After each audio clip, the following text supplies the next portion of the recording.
Assalamualaikum, bismillahirrohmanirrohim. Subscribe, dipencet like-nya juga, komen yang banyak. Selamat menonton. Orangnya bisa 3, bisa lebih, tapi perannya cuma 3. Yang pertama adalah ngelempar fitnah, tukang ngelempar isu. Bu, tahu Bu Ajeng nggak? Katanya dia cerai sama suaminya. Yang kedua, tukang nangkep fitnah, tukang nangkep gibah. Iya lagi.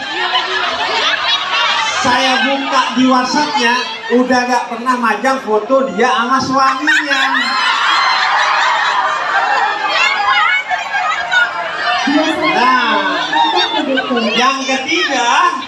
Yang ketiga ini biasanya ibu-ibunya pakai kerudung, kadang warna kuning, pakai baju syar'i, seringnya warna putih. Akan diawali dengan bilang, Bu, jangan gibah, gak boleh fitnah. Tapi kayaknya Bu Ajeng emang cerai sih. Jadi mundur seolah-olah gak mau gibah, paling terdepan dia gibah. Astagfirullah. Tapi saya yakin itu ibu-ibu di luar sana, bukan ibu-ibu di sini. Karena ibu-ibu di sini bukan mau ngomongin orang lain, tapi mau ngomongin sahur bersama Energen nih hari ini. Nah, pertama saya diminta untuk ngobrolin soal iman. Nanti dokter yang ngobrolin soal imun. Nah, soal iman itu diajarkan menjadi pembelajaran utama dalam puasa kita. Karena kenapa? Ini ada energi di depan kita nih, Bib. Nah itu dia, kita ngobrolin Energen, langsung datang Energennya. Alhamdulillah. Semoga ibu-ibunya nanti dapat Energen juga ya. Oh udah dapat. Saya aja baru dapat Bu. Silakan Energennya yang mau coba diminum silakan. Ya kan mungkin ada yang nggak bahasa ibu-ibu. Jadi ibu, saya diminta bicara soal iman dan sahur. Nah puasa, semua ibadah itu punya ciri utamanya Bu. Semua ibadah dalam rukun Islam itu kan ada 4, sholat, puasa, zakat, haji. Itu ada intinya tersendiri. Walaupun semua ibadah, semua inti dalam semua ibadah itu ada di satu ibadah. Di setiap ibadah itu semuanya ada 4 inti ini. Tapi 4 inti ini ditebarkan penekanannya di setiap ibadah dari 4 ibadah dalam rukun Islam. Pertama, sholat. Sholat itu kata para ulama disebut ibadahnya hati. Karena inti dari sholat adalah menghadirkan hati secara khusyuk untuk mi'rajul mukmin, bertemunya seorang yang beriman kepada Tuhannya Allah Subhanahu wa Ta'ala. Yang kedua adalah zakat. Zakat itu disebut apa? Ibadah harta. Karena inti zakat adalah mengeluarkan harta kepada orang lain. Yang ketiga ada ibadah haji, disebutnya ibadah fisik. Karena kalau tidak mampu dia tidak wajib, bahkan tidak boleh berhaji karena membahayakan fisik dan nyawanya. Makanya Al-Quran berkata tentang haji, man istata'a ilaihi sabila, haji bagi yang mampu. Nah kalau puasa itu disebutnya sebagai ibadah rahasia. Mengapa? Karena kata Nabi Muhammad, puasa itu adalah rahasia seorang hamba dengan Tuhannya. Hanya Allah dan dia yang berpuasa yang tahu bahwa hamba itu berpuasa atau tidak. Karena itu kata Allah, aku sendiri yang akan membalas pahala bagi orang yang berpuasa. Maka puasa itu sebagai ibadah rahasia ngajarin kita tentang iman. Apa itu iman? Iman adalah sesuatu yang ada di hati kita, yang hanya kita saja yang tahu bersama Allah. Karena itu kalau kita mau tahu kita ini imannya seperti apa, bukan saat di depan orang, bukan saat di depan kamera, bukan saat posting sesuatu di media sosialnya. Kalau itu bisa jadi cuman pencitraan aja. Tapi kalau iman, kata Sayyidina Ali bin Abi Thalib adalah kamu saat sendiri bersama Tuhanmu, itulah kamu dalam keimanan kepada Tuhanmu. Nah, masalahnya kita kalau lagi sendiri ngapain? Baca Quran atau baca aib orang lain? Mikirin Allah atau mikirin hal-hal yang sia-sia, apalagi jorok? Hatinya tersambung kepada Allah atau tersambung ngerasain orang lain?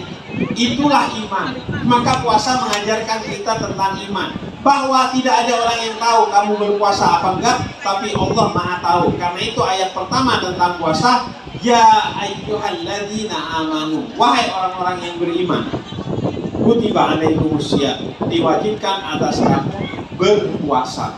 Nah, kutiba, apa maknanya diwajibkan? Kenapa Allah tidak katakan aku wajibkan, tapi diwajibkan? Kata para ulama mufassir Al-Quran, penafsir Al-Quran, maksudnya adalah begitu pentingnya puasa bagi diri kita, sehingga seandainya Allah tidak mewajibkan, kamu akan mewajibkan untuk diri kamu sendiri, karena ada banyak kebaikan di dalam puasa itu sendiri.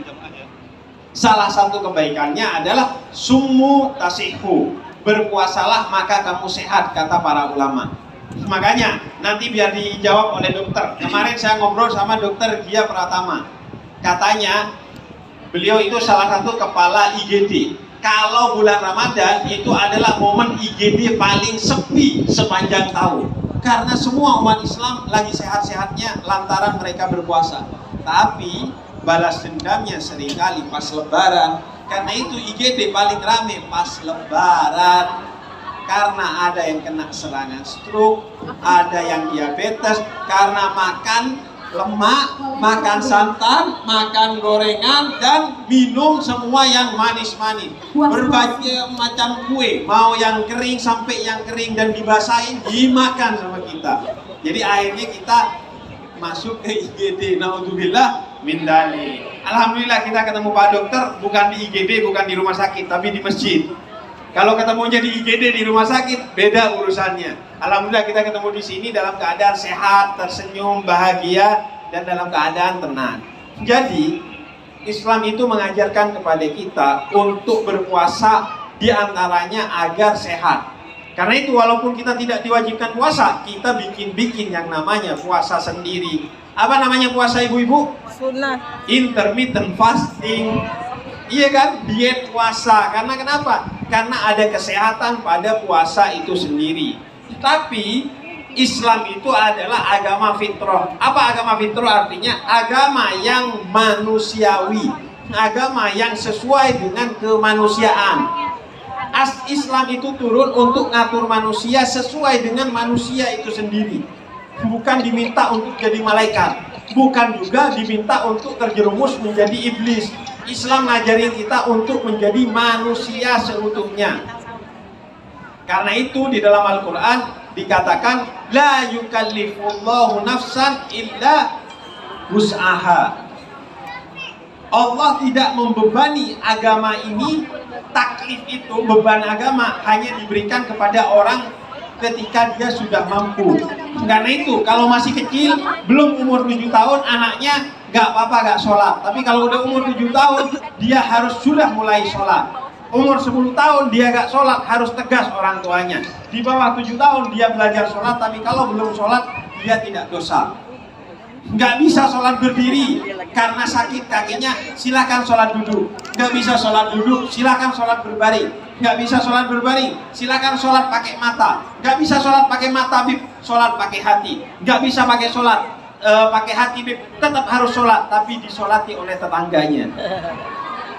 Islam itu agama yang manusiawi, sesuai dengan manusia. Bib, saya tidak mampu untuk menjomblo seumur hidup. Bib, saya mau menikah. Islam mensunnahkan menikah. Tapi bib, kalau nikah ribet, bib, saya gak mau nikah. Apakah Islam membolehkan saya tidak menikah? Tidak apa-apa, tidak menikah, asalkan digunakan untuk hal-hal positif dan tidak terjerumus pada perzinahan. Manusiawi, yang mau nikah nikah, yang gak mau nikah gak apa-apa. Ada banyak ulama yang gak nikah. Ibnu Taimiyah gak nikah, Imam Nawawi gak nikah. Bib, saya sudah nikah, tapi suami saya gak benar, bib. Suami saya KDRT, suami saya selingkuh, suami saya begini dan begitu. Apakah sakit hati saya ini bisa saya tuntaskan dengan bercerai, bib, dalam Islam perceraian diperbolehkan, tidak dilarang. Asalkan cerainya bukan berhenti mencintai, tapi berhenti untuk saling menyakiti. Mencintai tetap, tapi menyakiti berhenti. Jadi Islam itu agama yang manusiawi. Nikah kalau gagal bercerai gak apa-apa. Kalau bisa gak bercerai, tapi kalau bercerai Islam memperbolehkan. Karena Islam ngerti bahwa kadang pernikahan itu mengalami kegagalan. Jadi Islam itu agama yang manusiawi, sesuai dengan fitrah manusia. Begitu juga ketika Islam memerintahkan berpuasa. Islam mengajarkan puasa kamu tidak seperti puasa-puasa umat-umat sebelum kamu. Bahkan tidak seperti puasa yang awalnya kamu lakukan. Apa? Yaitu berpuasa tanpa makan dan minum, sahur. Puasanya umat Islam harus puasa yang tidak menyiksa dirinya, yaitu puasa yang bukan hanya ada berbukanya, tapi juga harus diawali sebelum berpuasa itu dengan makan sahur. Sehingga kata Nabi Muhammad, sahur bukan sekedar soal mengenyangkan, tapi sahur ada keberkahan di dalamnya. Karena itu kata Nabi, makan sahurlah karena ada keberkahan pada makan sahur. Islam agama yang manusiawi. Makan sahur yang terbaik adalah mepet imsak. Kalau jam 1 malam bukan makan sahur, Bu. Itu namanya hilaf. Berbuka, begitu azan harus langsung berbuka. Pahala orang berpuasa harus disempurnakan dengan menyegerakan berbuka puasa. Jangan ditahan-tahan laparnya. Yang naik biar imannya bukan asam lambungnya. Karena itu kita diajarkan Islam itu agama yang manusiawi. Sahur yang terbaik yang paling akhir, buka yang terbaik yang paling awal. Agar apa? Agar kita tidak kelaparan dan tersiksa dengan puasa kita. Karena itu ketika sahur, kita harus sahur sampai kita kenyang. Apalagi anak kita, sahurnya harus sampai kenyang agar puasanya tidak menyiksa bagi dia. Nabi menegur orang-orang yang gak makan sahur, atau sahurnya cuman seadanya aja gak sampai kenyang. Nabi mengajarkan sahur yang benar, jangan sampai kekenyangan, tapi harus kenyang agar puasanya bisa lancar. Kenapa? Karena kalau puasanya lancar, puasa tidak akan terkesan mengganggu hidup kita, sehingga citra Allah, citra Nabi Muhammad, dan citra Islam tidak jelek. Kalau sahurnya tidak sampai kenyang, yang digadaikan bisa-bisa adalah citra Islam itu sendiri. Karena orang non-muslim melihat, orang Islam kalau bulan Ramadan pada lemes-lemes, kerjanya gak rajin, olahraganya dihentikan, semua kegiatannya jadi berkurang karena disiksa oleh puasanya. Makanya puasanya harus dengan sebaik-baiknya, diantaranya sahur, harus sahur, dan sahurnya harus sampai mengenyangkan kita. Kenyang bukan sekedar kenyang, tapi kenyang yang bergizi. Kadang orang Islam suka ngomong, yang penting halal. Halal saja gak cukup. Yang penting kata Al-Quran, halalan thayyiban. Halal dan juga baik. Apa itu baik? Baik artinya bergizi. Baik artinya kalau kolesterol jangan makan daging. Baik artinya kalau diabetes jangan minum manis.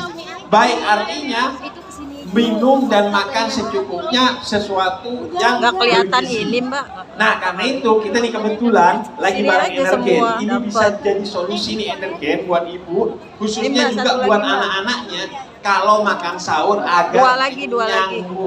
Kadang kan kita apalagi ya bangunnya itu mepet imsak. Betul. Ya enggak?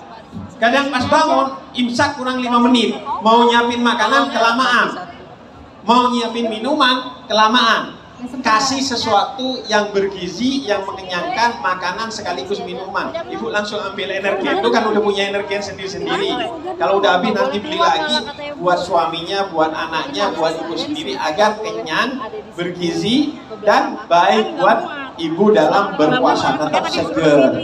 Apalagi nih, kadang yang salah, berhenti makan sahur pas imsak atau pas azan. Pas aja. Azan. Cuman imsak itu ngajarin kita hati-hati, biar gak pas minum Energen nih.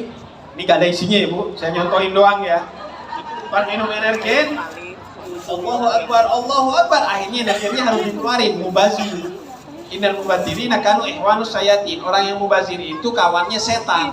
Tapi kalau ditelan batal puasanya, Bu. Kalau sudah Allahu Akbar, gak boleh ada makanan dan minuman yang masuk. Begitu juga kalau Allahu Akbar maghrib, udah boleh ada makanan dan minuman yang masuk. Karena itu diajarin kita imsak deh 5 menit sebelum azan. Tapi kalau bangunnya telat, udah imsak, tetap boleh makan dan minum sampai azan, asalkan berhati-hati, cek jamnya terus. Nah, kalau ibu pengen yang bergizi, silahkan nih, energinya ibu minum aja. Dengan begitu bergizi, kenyang, puasanya jadi lancar, dan citra umat Islam jadi baik. Nggak dilihatin, umat Islam lemes-lemes kalau Ramadan. Akhirnya makanya jangan jadi orang Islam. Akhirnya orang jadi nggak mau masuk Islam. Karena apa? Karena ibu-ibu dan kita semua yang puasanya nggak benar.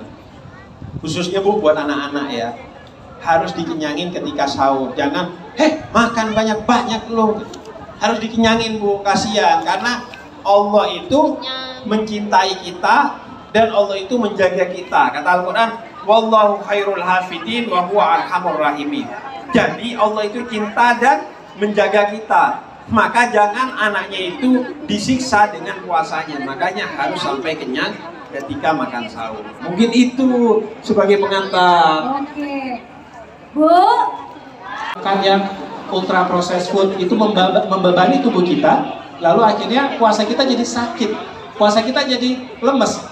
Kita kalau makannya kebanyakan daripada dibandingkan sama makannya cukup aja, itu biasanya lebih kuat kalau kita makan secukupnya saja. Karena apa? Karena kita langsung tidak ngantuk seharian, kita punya energi yang lebih gitu. Jadi jangan khawatir kekurangan energi ketika berpuasa. Ibu-ibu mesti tahu ya, kita itu secara fitrah, tubuh manusia itu diciptakan dengan power bank. Jadi kita punya energi tambahan sebenarnya. Jadi otot kita, hati kita itu menyimpan energi yang kita simpan dari apa yang kita makan. Jadi kalau kita makan sudah cukup, sisa dari makan tadi akan disimpan menjadi energi. Sebenarnya ya, yang perlu ibu-ibu tahu bahwa otot kita, hati kita itu sebenarnya menyimpan energi yang cukup untuk kita berpuasa 24 jam. Cukup. Jadi Allah sudah ngasih tubuh kita kemampuan untuk menyimpan energi, dan energinya cukup untuk puasa 24 jam. Cuma kita diminta puasa berapa jam? Ya sebentar Cuma lagi. dari subuh sampai paling lama kalau di Indonesia 14 jam ya, Habib. Paling lama 14 jam. Sebenarnya energinya itu berlebihan sekali. Jadi Terima kasih yang sudah nonton full. Semoga bermanfaat, sehat dan sukses selalu. Wassalam, alhamdulillah.